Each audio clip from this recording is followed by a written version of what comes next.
Welcome, everybody, to Beyond the Claim. My name is Vince Perri, where we're here to basically interview people not just in the insurance claim game space, which is where I've been for so long now, but we're going broad here.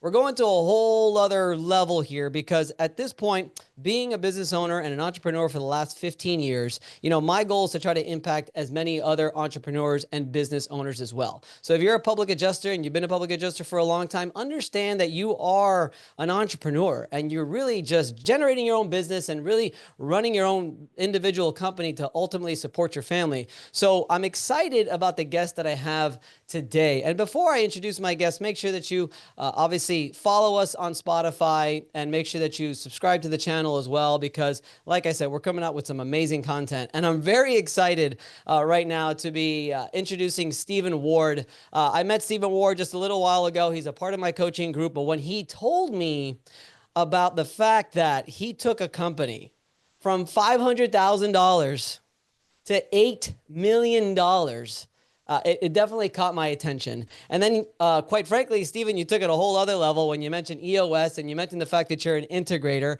and now you're interested in being now you're a fractional integrator. Like, so many cool things that just really highly interest me, especially since the fact that I've been self-implementing EOS for so long now. Like, literally, Stephen, I just finished my quarterly meeting with my team.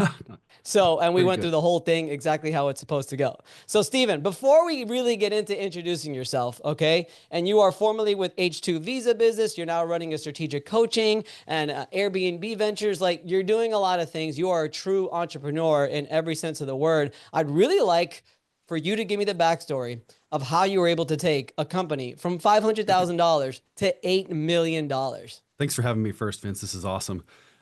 It's really interesting. I met in a coffee shop called Thomas Hammer with the owner of this company, Terry Forrester, and we got together and he painted this vision of this need in the United States for labor.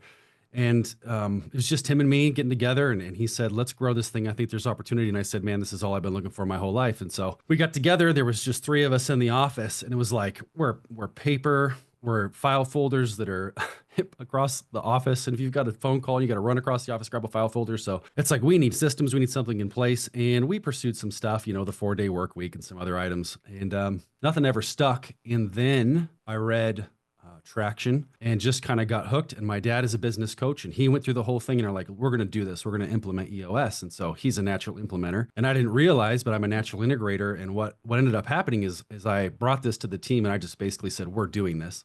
By then there were 5 of us, and the revenue was still around that $500,750,000. And man, we set that big, hairy, audacious goal, and we got in. We did everything: accountability chart, weekly cadence, quarterlies, annuals, core values. I mean, the whole thing, we ran it through absolutely to a T. And that process plus that big, hairy, audacious goal, I mean, we took off. We had a barista, former person that worked in real estate, which was my actually fiance. And then Terry and I had college degrees, but who freaking cares? Like, it was awesome. And so we just went after it, kept those systems in place, built on it every quarter, got our rocks taken care of, knocked them out. And boy, we put our heads down and we pulled our heads up 14 years later, and poof, we're at 8 million. And there's opportunity to grow I thought there was opportunity to grow to 50 million within the next couple of years. And I was ready to take us. So it was, man, it was a wild ride. We had a good time.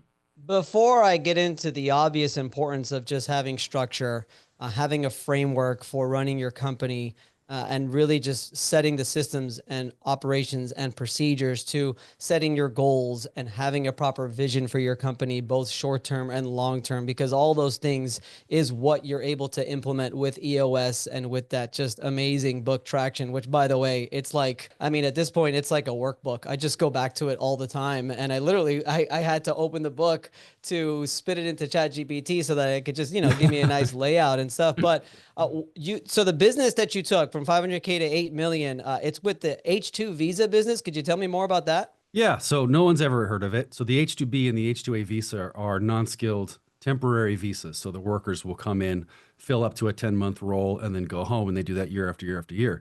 And we do stuff from tree planting to housekeeping to regular landscaping. And then if you go on the ag side, which are the H2A visas, you've got blueberry pickers and farm hands and all sorts of stuff. So as you know, in the States, we have a labor issue, and we've always had a labor issue, and these unskilled labor spots just need filling. And so, we have to tap the US market. And once we've tapped the US market to make sure we're not harming the local economies, we bring these guys in, and they They work hard. They work great. They're a huge asset to U.S. companies. And the best part about the whole thing is you got wins all over.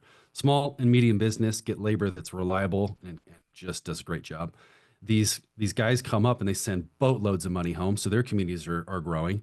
And then we get to be in the middle of it and experience all of it and grow a business. So it's been pretty great. So people, just clear it up for me. So people are coming from out of the country and they want to come work in the US. Yep. So like locally, we'll have a tree planter company that needs to plant like 8 million trees, and they're in some rural community, and they can find two guys that want to do it, and they need 600 people. Got it. So they come up from Guatemala, El Salvador, Honduras, South Africa, Jamaica. We've pulled them from Poland. I mean, they can come all over. How in the world did you get into that business?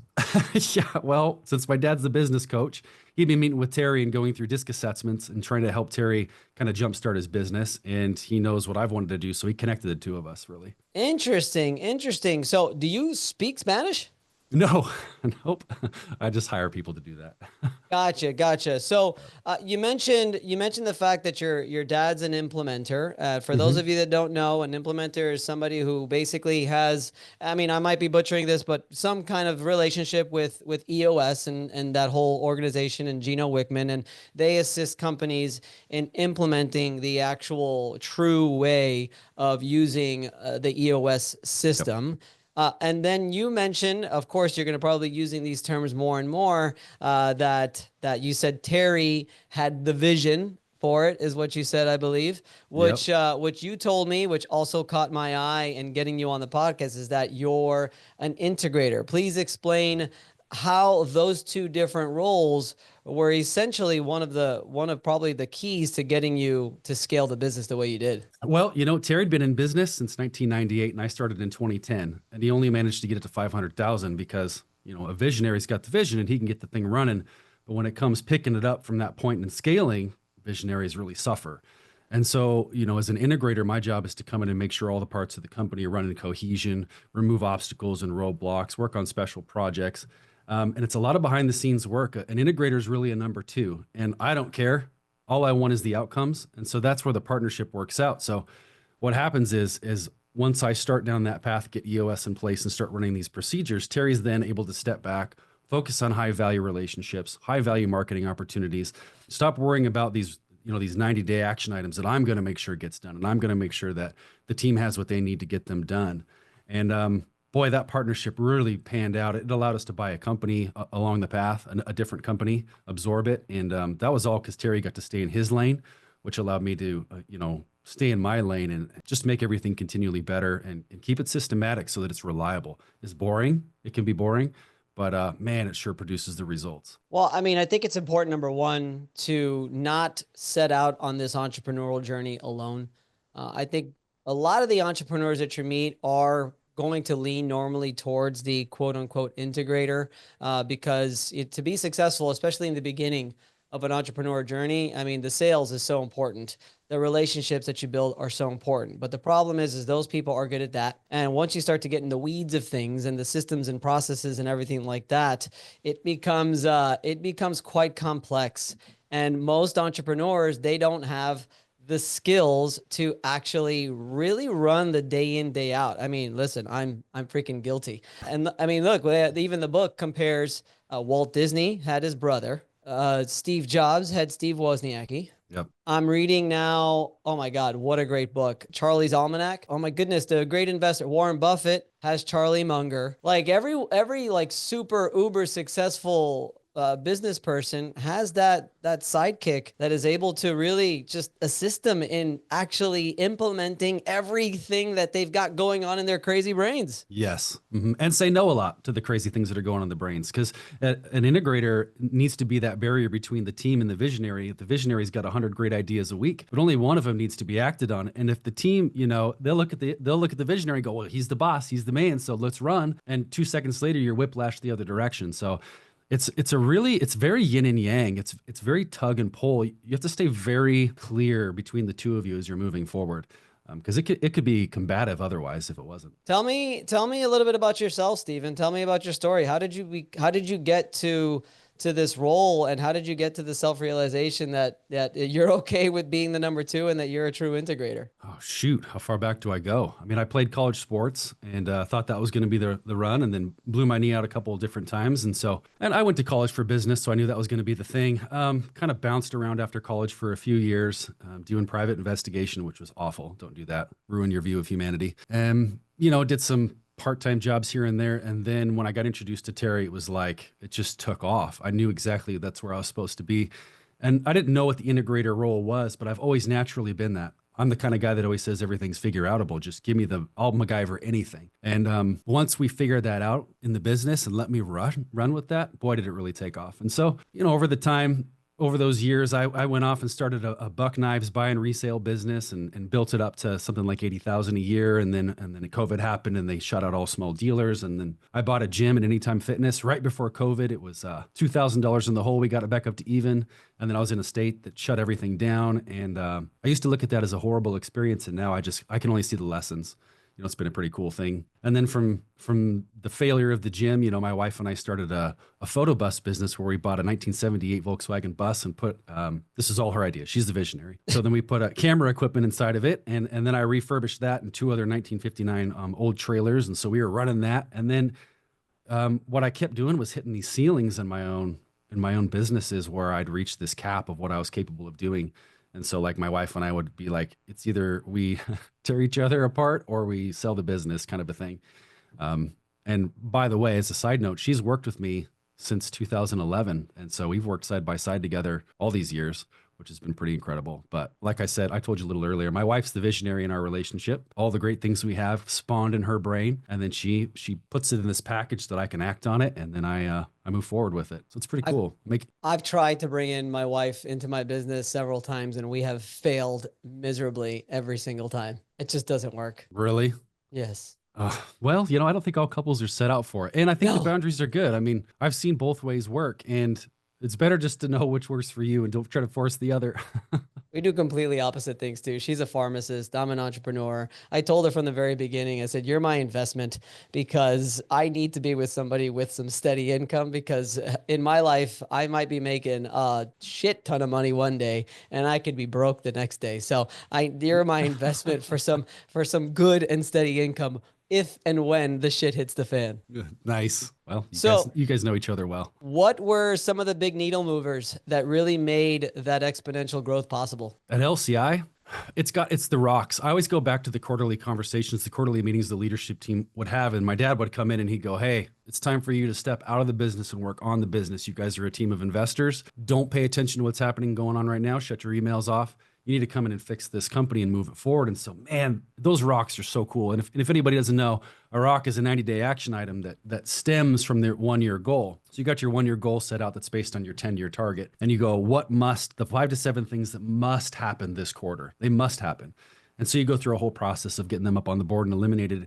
And the real magic comes, it's very simple, but the real magic comes is once you've defined those and you run through it, make them smart, measurable, attainable, realistic, and timely, you do the SMART process to those, then you assign names to them. And if you have a good leadership team, you assign a name and you go, I'll take that. And a good leadership team will say, I don't think you got it. I think that needs to hand off to this person. You have that discussion and you make sure the right person has it. Then once the right person has it, it flows right into that weekly cadence. In the weekly cadence of the level 10 meeting, you're always bringing up rocks, on track, off track. So you're trying to spike your productivity out of a quarterly and not wait till the end of the quarter to get your work done, but spike it right out and keep yourself accountable to the team. And those 90-day action items, when you're chunking that intensely 90 days at a time towards your 1-year goals, oh my gosh, I just can't. I get goosebumps talking about how much we gained each quarter over quarter after quarter. And then if you talk about even more needle movers in those level 10 meetings, oh my gosh, IDSing, which is identify, discuss, and solve. And the purpose of a meeting is to solve issues and make them go away forever. And most meetings are let's just discuss until we feel good. No action items. Nothing goes away forever. Next week, you talk about the same thing. So, I mean, between the rocks and that IDSing in the level 10s, I haven't seen anything that would rapidly move a company forward like those do. There's nothing. There is nothing. So I was part of a strategic coach with Dan Sullivan for 3 years. And you already know Dan Sullivan and Gino Wickman are like buddies. And everybody in strategic coach was using EOS.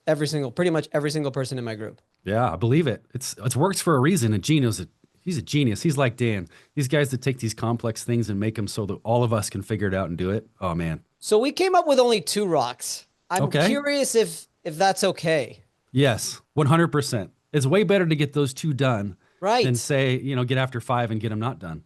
I told them in the beginning, I said, "Oh, we want to come up with about 5 or 7," and they all had their own. And obviously, the idea of the quarterly exercise is everyone just sort of, at least the way we did it. I hope I'm close. Everyone comes up with the rocks that they want and they think for the company, and I came up with mine, and we just sort of came up with, I mean, a bunch of them, and a lot of them grouped together, and a lot of Hmm. them were just to dos that we can get done in the next week or two.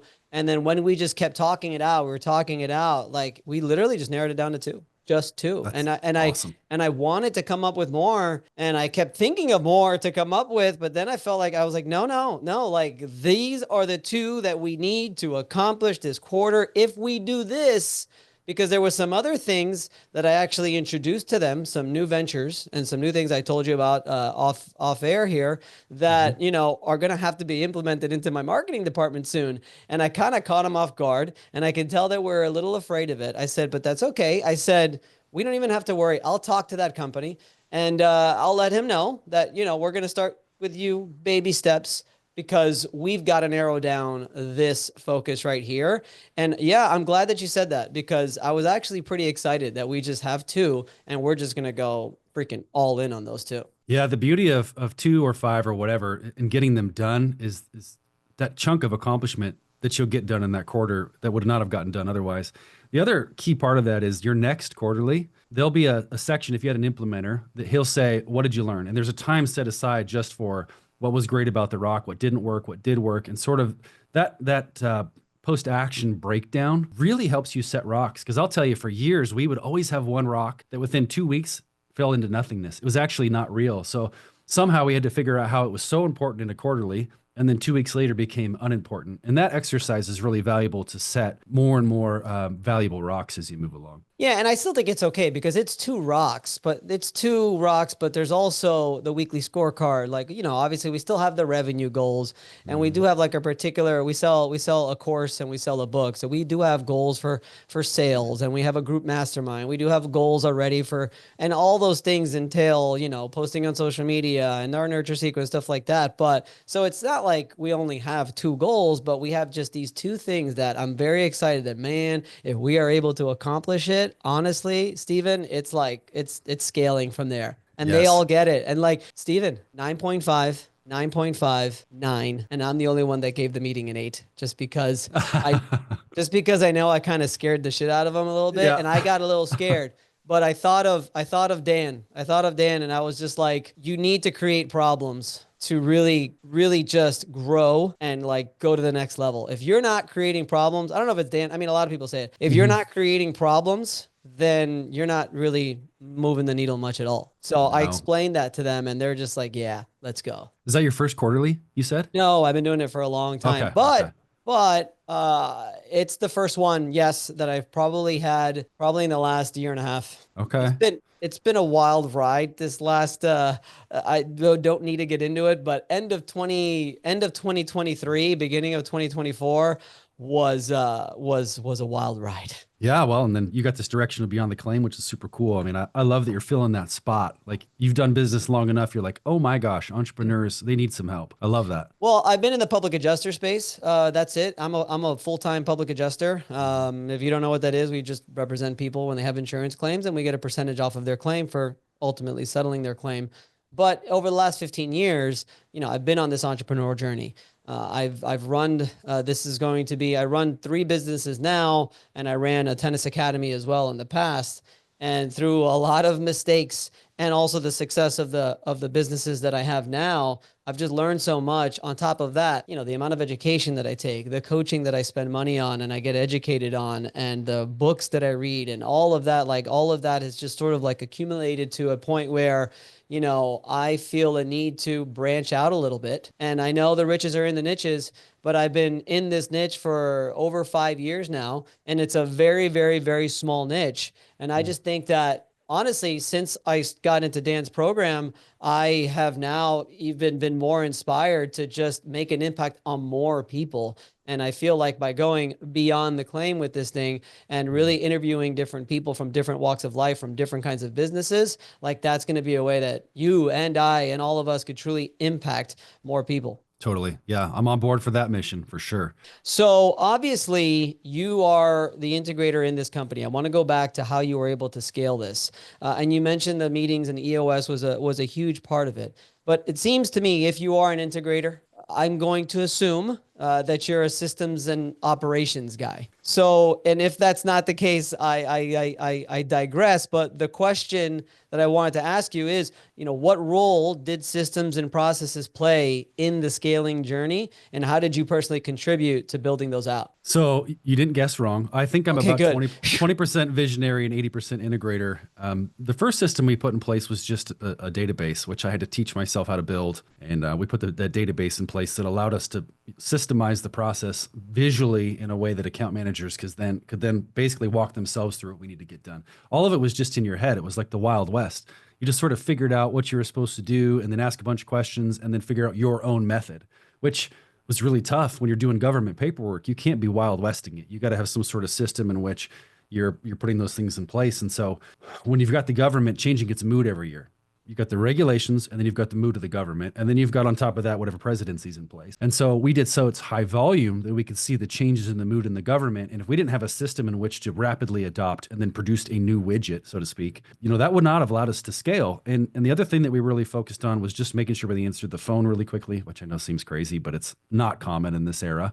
And Steven, it's go ahead. It's one of my company's core values. You know what it is? Answer your fucking phone. What's that? That is the Yeah, core do value. it. It's so easy. And make it about relationship and systemizing how to make it about relationship, making sure that people had a surprising experience every time they talked with us. If they didn't get their account manager, the next statement is, how can I help you? And just kind of going over and above and beyond. So it's weird to say that you're systemizing it, but you systemize it via the core values. You systemize it via the core focus. We never fail a client. We open every door. We create every opportunity available to them so they don't fail. And I don't think anybody in our industry thought that way.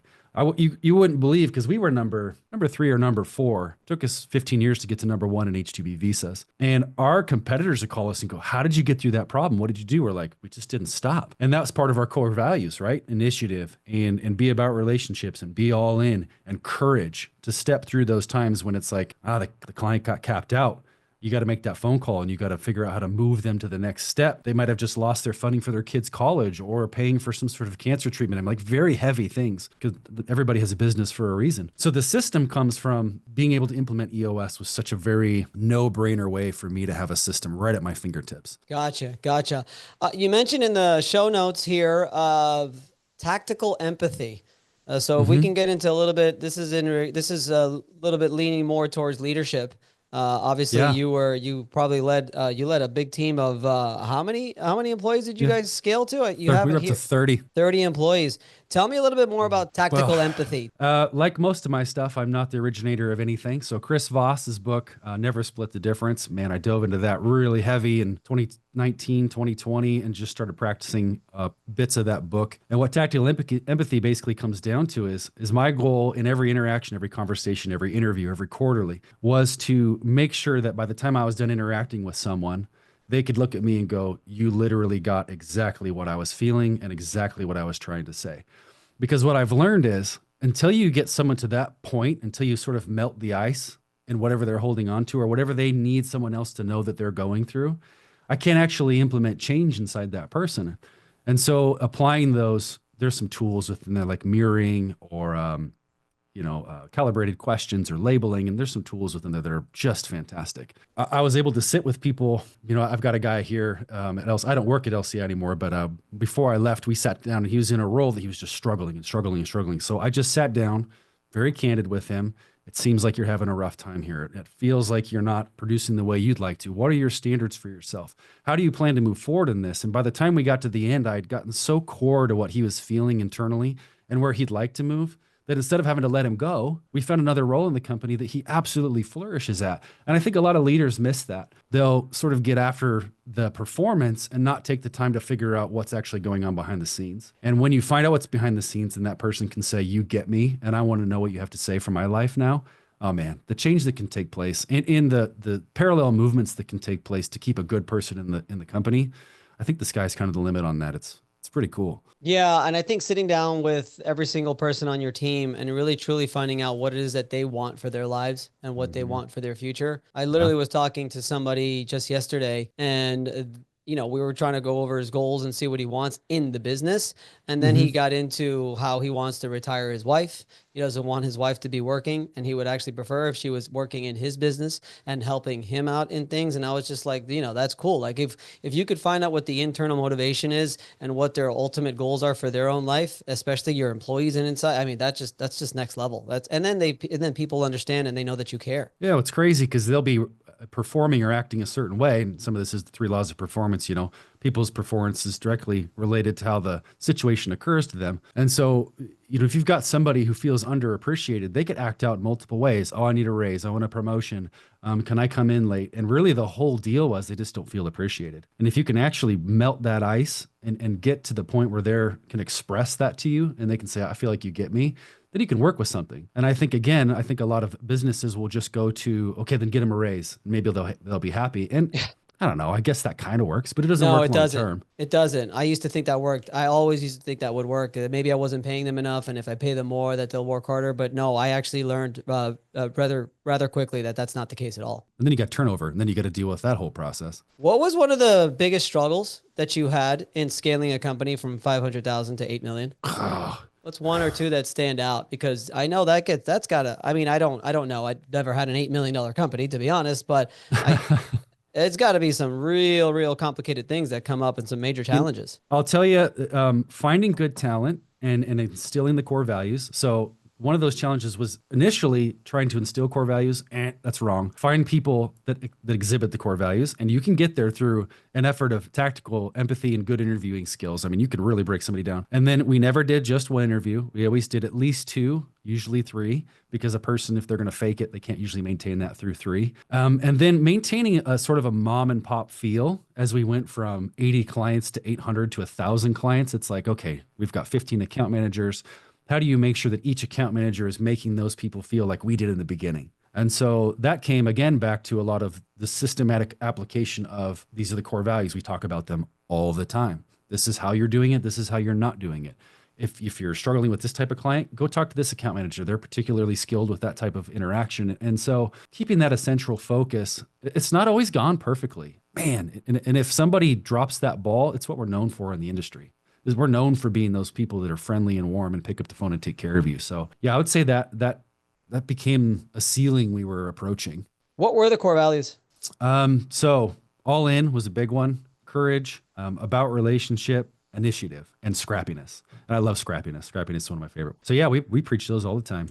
Yeah, that's pretty cool. Do you have you have them all up on a wall and stuff like that and all that good stuff? I've got a theory about that. I like them on a wall, but after it's been there for a week, they disappear from your vision. So we just try to keep it available in the meetings, and bring them up in the quarterlies and reset as constantly as you can. Cause yeah, it feels good to put it on the wall, but they disappear to your eyes after a while. I can imagine. And so you're not working at, what was the name of the company? Labor Consultants International. Labor Consultants International. Still around? Yeah. Oh yeah. Yeah, they're still around. I'm sitting in their podcast room, which was part of one of my visions. So and basically when I left, it was a week later, and he goes, "You've got to come back and consult for us." So there's a lot of things happening here that I love. I'm part of the AI team, trying to get the AI into place here, because holy smokes, we need to eliminate about 80% of the clerical work they're doing here. And so I just take on a couple special projects that light me up and bring me joy, and have a ton of freedom in it. So it's pretty cool. For those that are afraid of AI, could you please explain how you're implementing AI without actually firing people and just making their jobs that much more efficient, right? Yeah. It just it goes right into our core values. If we're going to be about relationship, you need to be on the phone and interacting with clients.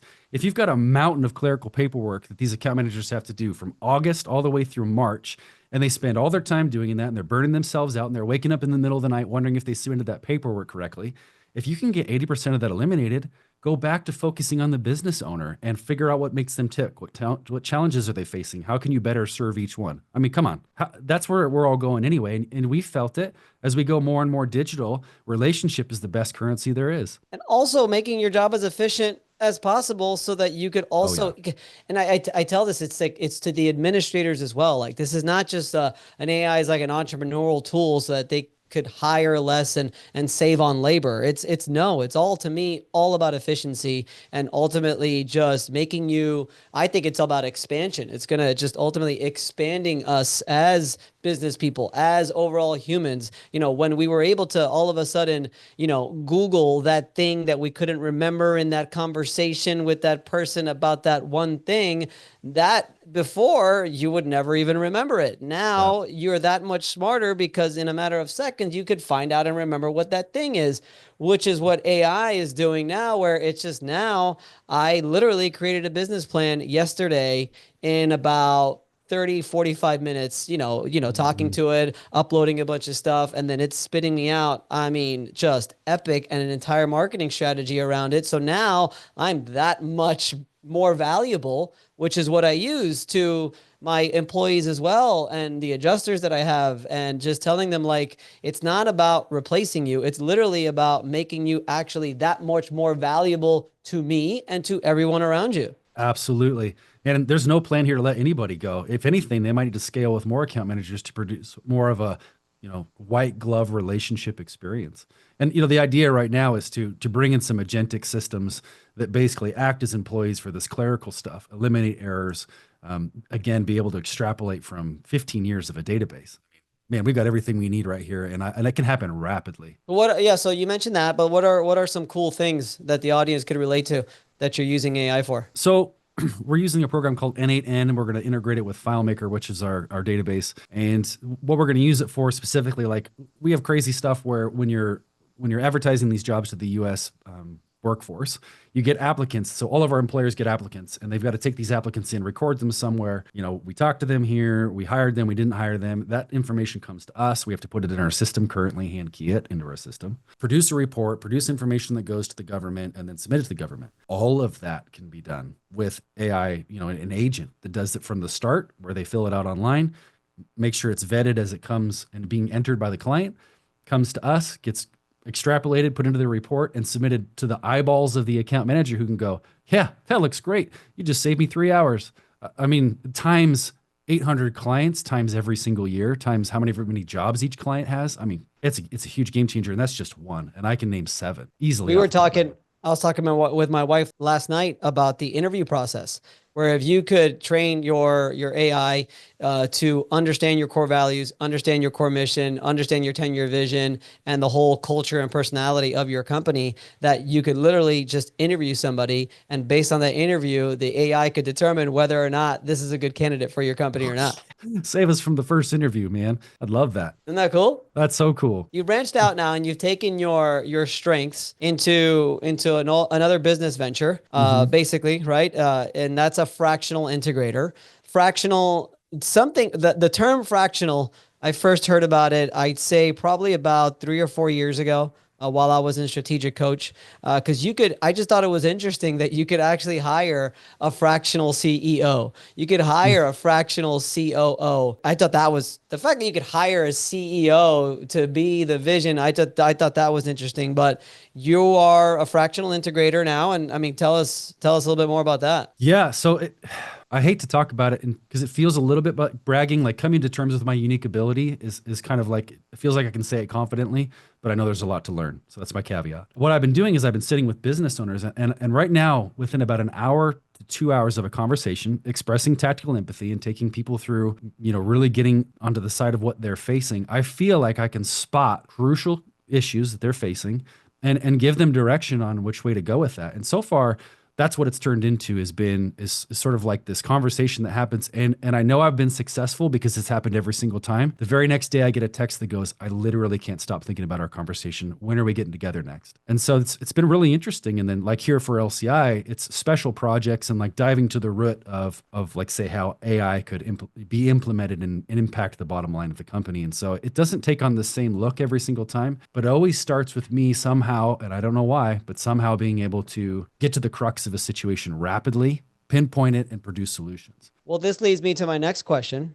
You put here a quote that you said, quote, if you were the person you needed to be to get what you want, you'd already have it. Can you unpack that mindset a bit? Yeah, well, I sort of stole it from Dan Martell because, 2 months ago, I didn't even believe that I would be where I'm sitting, and here I am sitting. So, it's like if I was the person that could make $5 million, I'd have $5 million. And so there's some point A to some future goal that you're going to have to walk. And what I've learned is you don't necessarily know how you're going to get to that future thing. But I know that if you start stepping towards that thing and you get your mind filled with good context, good content, get yourself around millionaires or people that are moving that direction, all of a sudden the how starts to reveal itself to you when you were totally blind to it, which is cool because then it gives you confidence and fuels you that you're on the right path. And so I say that to encourage people, just because you aren't that, and if you were that, you would achieve those things you wanted. Just know that if you take steps towards that path, and I'm going to reiterate again, you got to have good context and good content into your head, and you got to be talking to people and learning from people who've walked the path. It will start to become clear to you. Well, that's the beauty about those big, hairy, audacious goals. Now, EOS really teaches you the framework of how to go backwards and the step-by-step ways and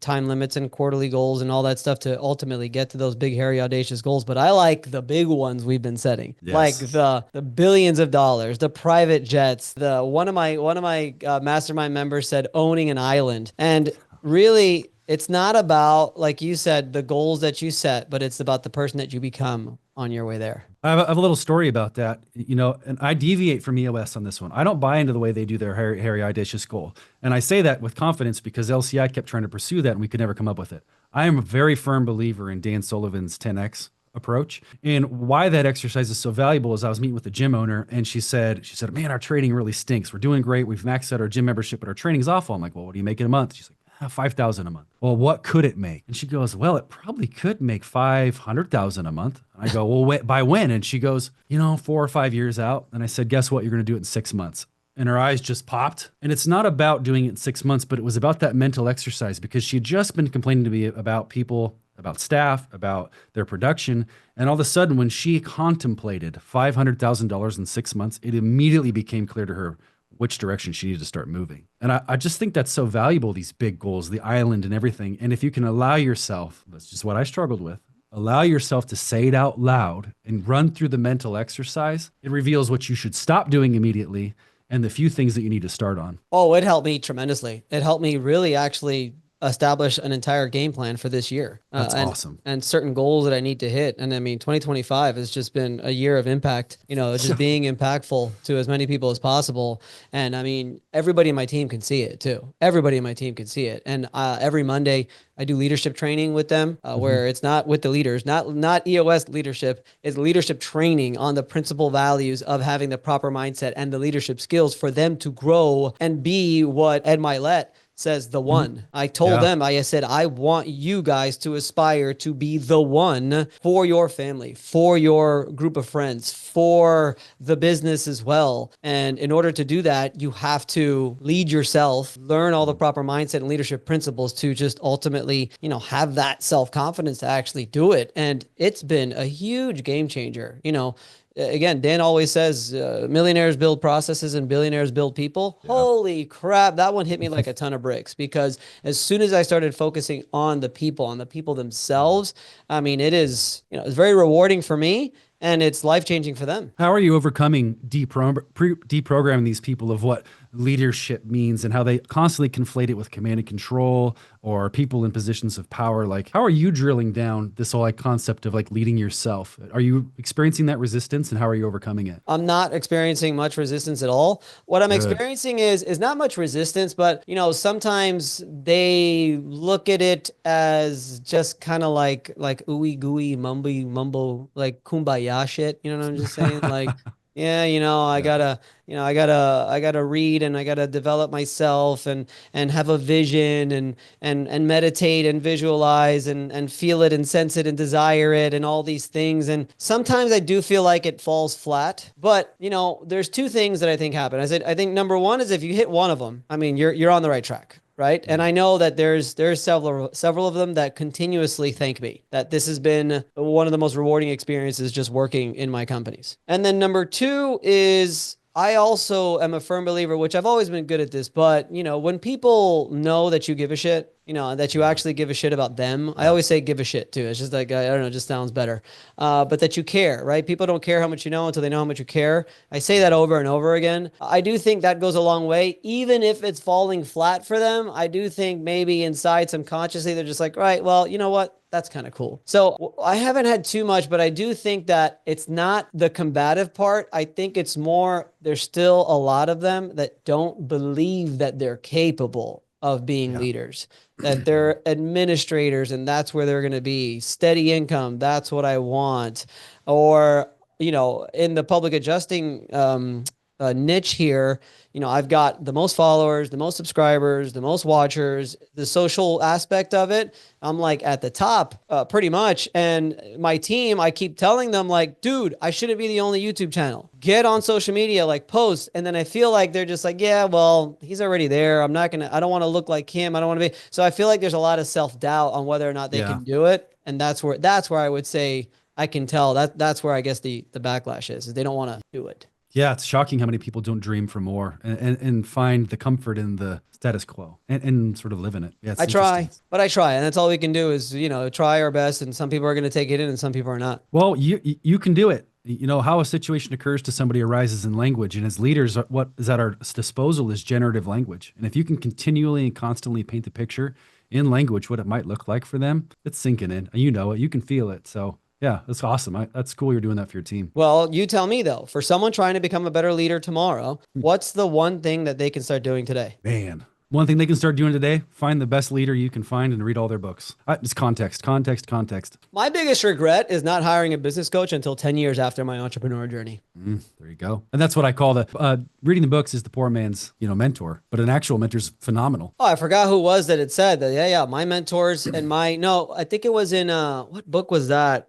It's some other one of those books that talk about surrounding yourself with 5 people that are better than you and stuff like that. And then he puts like a caveat in there where like if you can't find those people at the moment or you're in a place where those people aren't there or whatever it is, that you could also use books. And he does it like a quote of just like, yeah, my 5 closest people are like the people who wrote all those famous books. Like these authors are like my 5 closest people because I'm always in this, and this is like I'm getting their advice and I'm reading all of their ways of doing things. And those are my 5 closest people. I mean, to answer the question that I just asked you, I agree with you. And also think that, yeah, you just have to just like learn, educate, and continue to grow. And I tell my team all the time, like, you have to be better today than you were yesterday. You hear it all the time and see, like, I know, like, as I say those things, there could be a listener just like, yeah, I get it. Yeah, the And cliche. that's what happens sometimes. But, sometimes it's what it is, man. You got to just keep educating yourself and make yourself better every single freaking day. Simple as that. Yeah.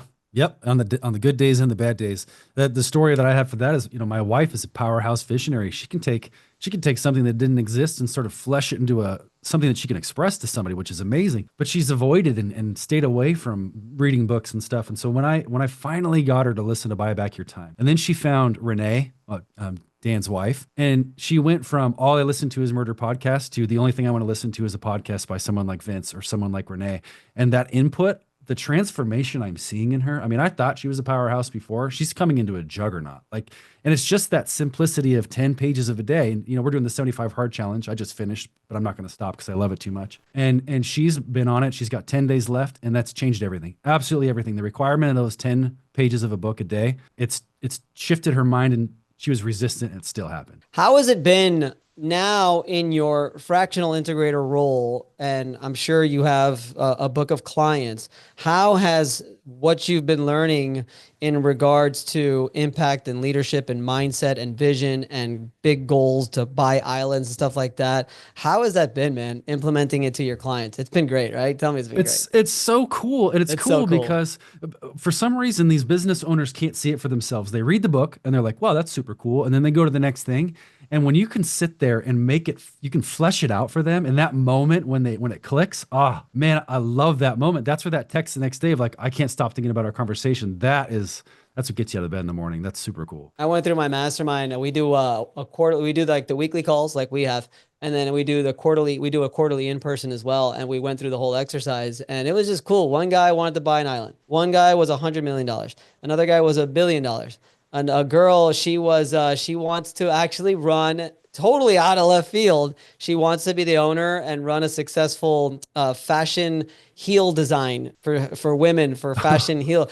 I just thought that was so cool, man. Cool. And I told them before, I said, look, whatever you guys set, it's not going to be big enough. We're going to go more. They all went pretty big. I was like, all right, cool. I like this. Let's do this. Yeah, isn't that funny? They won't. You got to wait Yeah. till they see the fear behind their eyes. And you're like, okay, we've hit the right number. Yeah, yeah, exactly. All right. Well, I mean, honestly, Stephen, that was a real pleasure. Before we log off here, where can people follow you? Where can people learn from you, and where can people connect with you? Right now it's all on Instagram, and my current handle is at hangtime41.